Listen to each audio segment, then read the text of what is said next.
Everyone, this is Arpita your walk in with Arpi and finally Delhi university ने आप सबके लिए फेज़ 2 स्टार्ट कर दिया है। तो आप लोग जाके प्रेफरेंस फिलिंग कर सकते हो, बट मेक श्योर कि subject mapping and preference filling दोनों ही बहुत आराम से करना। अगर आप गलत सब्जेक्ट मैपिंग कर दोगे तो आप वहीं से बाहर हो जाओगे। एंड सब्जेक्ट मैपिंग कैसे करनी है, प्रेफरेंस फिलिंग कैसे करनी है, आज के वीडियो में डिटेल में बताने वाली हूँ। तो वीडियो आराम से देखो, कुछ भी स्किप मत करना। एंड उसके बाद कोई भी डाउट आता है तो मुझे कमेंट बॉक्स में कमेंट करके बताओ, I will reply to you. Then उसके बाद कहीं जाके आप अपना फेज़ 2 फिल करना, क्योंकि अगर आप गलती कर दोगे सब्जेक्ट मैपिंग वगैरह में तो आपका वहीं से फॉर्म रिजेक्ट हो जाएगा। ये तो वैसे बहुत इजी स्टेप है, बट बहुत ज़्यादा बच्चे जो है ना यहीं से बाहर हो जाते हैं। मैं आपको ये डिटेल में समझाने वाली, तो चलो हम अपनी स्क्रीन पे आते हैं एंड समझते हैं कि कैसे रहने वाला है पूरा subject mapping and preference filling का प्रोसीजर। जैसे ही आप अपने CACS पोर्टल में लॉगिन करते हो, आपको कुछ ऐसा इंटरफेस देखने को मिलेगा। ये फ़ोन का इंटरफेस है, बट आपको ऐसा ही कुछ देखने को मिलेगा, ठीक है। तो फर्स्टली आप अपना एप्लीकेशन फेज़ 1 देख सकते हो, जो आपने एप्लीकेशन फॉर्म फिल करा है उसको व्यू में जाके देख सकते हो। एंड अगर आपको कोई भी डॉक्यूमेंट्स चेंज करने हैं या अपडेट करने हैं तो जाके आप कर सकते हो, क्योंकि करेक्शन विंडो अभी लाइव है, ठीक है।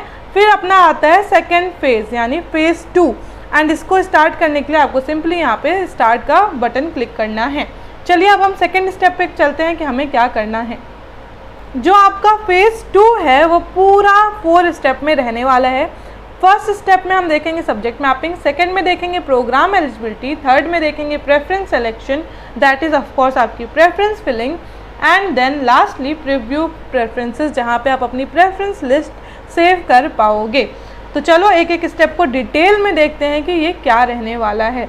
फर्स्ट स्टेप रहने वाला है हमारा सब्जेक्ट मैपिंग का, एंड ये सबसे ज़्यादा इंपॉर्टेंट होने वाला है। सब्जेक्ट मैपिंग में बेसिकली आपने जो क्लास 12 में सब्जेक्ट पढ़े हैं उनको चूज़ करना है अगेंस्ट आपने जो CUET के टेस्ट पेपर दिए हैं। आपको यहाँ पे 2 ऑप्शन दिख रहे होंगे, आपको यहाँ पे 2 ऑप्शन देखने को मिल रहे हैं, एक CUET टेस्ट पेपर एंड ये क्लास 12 सब्जेक्ट, ठीक है। आपने जो सब्जेक्ट क्लास 12 में पढ़े हैं एंड उसके अलावा कहीं आप पेपर दे आए हो CUET में, तो उसको मैप नहीं करना है। अगर आप गलत मैप कर दोगे तो आप वहीं से बाहर हो जाओगे, आपका फॉर्म जो है वो रिजेक्ट कर दिया जाएगा। तो ये गलती बिल्कुल मत करना। जैसे कि जिस बच्चे का ये पोर्टल है, जिनका ये इंटरफेस है, इन्होंने दिया है इंग्लिश का पेपर, तो यहाँ पे करेंगे इंग्लिश। अकाउंट्स का पेपर इन्होंने दिया है, तो यहाँ पे भी ये करेंगे अकाउंट्स, क्योंकि इन्होंने क्लास 12 में भी इन्होंने अकाउंट्स पढ़ रखी है। इन्होंने अगर क्लास 12 में बिजनेस स्टडीज़ पढ़ रखी है तो यहाँ से मैप कर देंगे। इन केस यहाँ पे आपने CUET पे कोई ऐसा पेपर दे दिया है जो आपने क्लास 12 में नहीं पढ़ा है, तो उसके सामने आप यहाँ पे ड्रॉप डाउन से जाके नॉट एप्लीकेबल सेलेक्ट कर लोगे, ठीक है।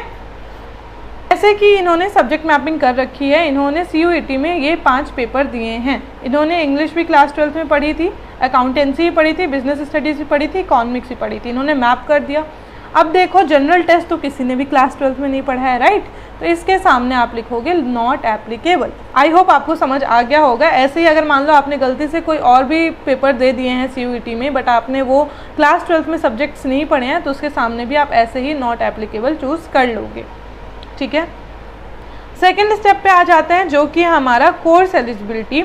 जिनका भी ये इंटरफेस है वो देखो किस किस सब्जेक्ट में एलिजिबल है, ये सब कुछ आपको दिखा देगा। ये BCom में एलिजिबल है, इनका स्कोर इतना बन रहा है, किस किस सब्जेक्ट के मार्क्स ऐड हुए हैं, तो इन सब सब्जेक्ट के मार्क्स ऐड हुए हैं। एंड ये है पर्टिकुलर BCom की एलिजिबिलिटी क्राइटेरिया। तो आप लोग जो परेशान हो रहे थे कि दीदी हमने ये पेपर दिया है, हम कौन कौन से कोर्स के लिए एलिजिबल है, तो चिंता करने की कोई ज़रूरत नहीं है। जैसे ही आप सब्जेक्ट मैपिंग करोगे आपके पास ऑटोमेटिक ऐसे पूरा डैशबोर्ड देखने को मिल जाएगा, ठीक है। सिमिलरली जैसे ये BCom ऑनर्स के लिए भी एलिजिबल है एंड इनका स्कोर ये बन रहा है, और ये रही पर्टिकुलर BCom ऑनर्स की सब्जेक्ट एलिजिबिलिटी। आई होप आपको ये चीज़ें समझ आ गई होंगी। तो इनका सिर्फ 2 चीज़ यहाँ पे दिख रही है, क्योंकि इन्होंने मेरे को इतना ही स्क्रीनशॉट भेजा है, ठीक है। तो आपको ऐसे बहुत सारे ऑप्शंस देखने को मिलेंगे। फिर हम आते हैं अपने नेक्स्ट स्टेप पे, जो कि हमारा रहने वाला है प्रेफरेंस फिलिंग का। इससे पहले एक चीज़ मैं आपको बता दूं, जो बहुत बच्चे बहुत बारी मेरे से पूछ चुके हैं एंड बहुत कंफ्यूज रहते हैं। तो ये चीज़ आपको सामने यहाँ देखने को मिल रही होगी, जो रेड कलर के कॉलम में। आप पूछते रहते हो ना दीदी आप BA प्रोग्राम में क्या हमें मैथ्स लेना ज़रूरी है, कुछ कहते हैं मैथ्स लेना ज़रूरी है, कुछ कहते हैं मैथ्स के बिना भी चल जाएगा। तो देखो BA प्रोग्राम के ऐसे कॉम्बिनेशन जिनमें से एक, जैसे एक आपका सब्जेक्ट मैथ्स है, स्टैटिस्टिक्स है या कंप्यूटर साइंस है, ठीक है, या कंप्यूटर एप्लीकेशन है, सॉरी, अगर आपके ऐसे कोई सब्जेक्ट्स हैं, ऐसे कोई कॉम्बिनेशन है, तब आपका जो मैथ्स है वो कंपलसरी हो जाता है, वरना आपका मैथ्स कंपलसरी नहीं है। एक एग्जांपल दूं तो जैसे सी एस यानी कंप्यूटर साइंस, ठीक है, CS प्लस हिस्ट्री हो गया। तो अगर आप ये कोर्स करने जा रहे हो तब आपके पास मैथ्स होनी चाहिए। अगर आप नॉर्मल कोई BA प्रोग्राम का कॉम्बिनेशन देख रहे हो तो कोई दिक्कत वाली बात नहीं है। हालांकि जो आपका सेकेंड वाला पार्ट है, ठीक है, जहाँ पे आप कोर्स एलिजिबिलिटी दिखती है वहाँ पे आपको क्लियरली दिख जाएगा। थर्ड में आते हैं, हमारा जो थर्ड स्टेप है वो है हमारा प्रेफरेंस फिलिंग का। एंड इसमें आपको क्या करना है, कुछ नहीं करना है। सबसे पहले आपको ना कोर्सेज सेलेक्ट कर लेने हैं कि आप कौन सा कोर्स करना चाहते हो, ठीक है। ऊपर आपको ऑप्शन दिख जाएगा, अभी यहाँ पे नहीं दिख रहा है क्योंकि हमारे पास इतना ही स्क्रीनशॉट है, हम इतने पे ही समझाना है, ठीक है। जैसे उन्होंने BCom ऑनर्स सेलेक्ट कर रखा है। अब बात आती है, इनको एक कॉलेज दिख रहा है केशव महाविद्यालय। अब ऐड टू टॉप का मतलब क्या है, फर्स्ट नंबर पे क्या केशव महाविद्यालय को रखना है। ऐड टू बॉटम का क्या मतलब है, क्या नीचे आपको प्रेफरेंस केशव महाविद्यालय को नीचे रखना है। थर्ड नंबर पे है add to preference number. I hope आप सबकी प्रेफरेंस शीट बन गई होगी, ठीक है, एंड आपने कहीं ना कहीं इसको रखा होगा इस कॉलेज को, तो चुपचाप इसमें क्लिक करना एंड यहाँ पे मान लो 10 नंबर पे इसको डाल दो। 10th नंबर पे मत डाल देना केशव महाविद्यालय, ठीक है, डिटेल प्रेफरेंस लिस्ट ऑलरेडी बता रखी है, उस हिसाब से कर सकते हो आप चीज़ें, ठीक है। अब जैसे कि देखो आपके पास ना ऐसे कॉलेजेस भी दिख रहे होंगे एक साइड पे, जैसे यहाँ पे दिख रहा है, तो अब इनको जैसे कि मान लो SRC से ऑफकोर्स सब फर्स्ट नंबर पे रखते हैं, तो ठीक है, तो यहाँ पे आप कर सकते हो मूव टू प्रेफरेंस नंबर वाला जो ऑप्शन दिख रहा है, तो यहाँ पे 1 कर देना, ऐसे करके आप सारी चीज़ें कर सकते हो। अगर आपको हटाना है तो यहाँ से रिमूव भी कर सकते हो। तो आई होप ये वाली चीज़ भी आपको समझ में आ गई होगी। अगर कुछ नहीं समझ आया है तो आप मुझे कमेंट करके बता सकते हो, ठीक है।